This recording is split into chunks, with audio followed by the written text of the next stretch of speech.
अस्सलाम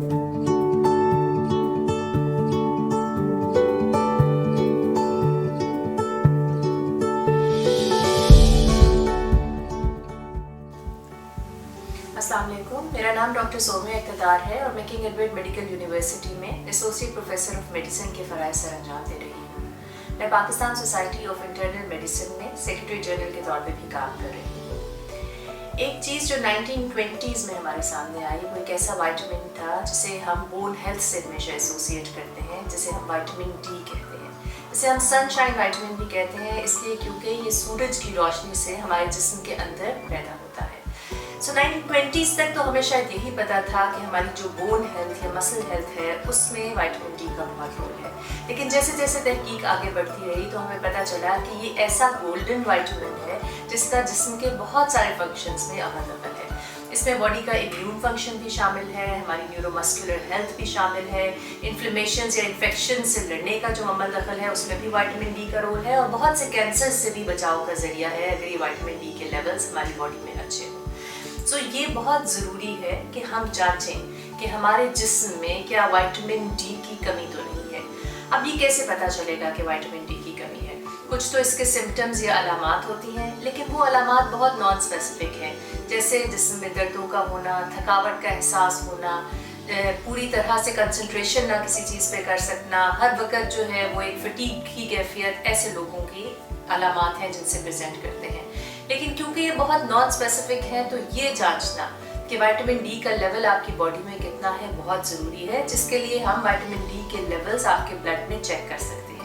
इसकी जो रेंज है उसमें अगर लेस देन 20 नैनोग्राम्स पर ml से कम हो तो इसे हम डेफिशिएंसी कहते हैं, या कम है आपके जिस्म में विटामिन डी। अगर इसकी रेंज बिटवीन 20 to 40 नैनोग्राम्स पर ml हो तो इसे हम इनसफिशिएंट कैटेगरी कहते हैं, और अगर 40 से ज़्यादा हो और 40 और 60 के दरमियान हो तो ये ऑप्टिमल रेंज है जिसमें आपके विटामिन डी लेवल्स को होना चाहिए। तो एक तो इम्पॉर्टेंट मैसेज ये है कि ज़रूर अगर आपको ऐसी अलामात हैं तो जांचिए कि आपके विटामिन डी की मिकदार ब्लड में कितनी है, ताकि उसके मुताबिक आपका इलाज किया जा सके। अब इलाज हमेशा दो तरह का होता है, एक जो आप नेचुरल अपनी डाइट से, अपनी लाइफस्टाइल से लेते हैं, और दूसरा ये कि अगर उसमें कमी है तो हम उसको फोर्टिफाई कर देते हैं, वो बेशक फूड की फोर्टिफिकेशन हो या फिर सप्लीमेंटेशन हो, जो कि हम अद्वियात की फॉर्म में या सप्लीमेंट्स की फॉर्म में दे सकते हैं। तो कुछ तो अपनी ऐसी आदत बनाइए खाने पीने में कि विटामिन डी रिच फूड को इस्तेमाल कीजिए।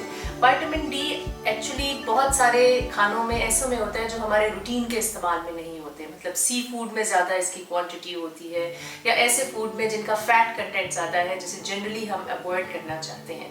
सो इसकी सप्लीमेंटेशन कुछ फूड्स में कर दी जाती है जिसे हम फूड फोर्टिफिकेशन कहते हैं। इसमें मिल्क शामिल है, सीरियल्स शामिल हैं, हमारे घी और ऑयल्स शामिल हैं जिसमें विटामिन डी की सप्लीमेंट की जाती है। लेकिन अगर आपके जिस्म में मिकदार कम है विटामिन डी की तो आप इसके सप्लीमेंट्स ले सकते हैं।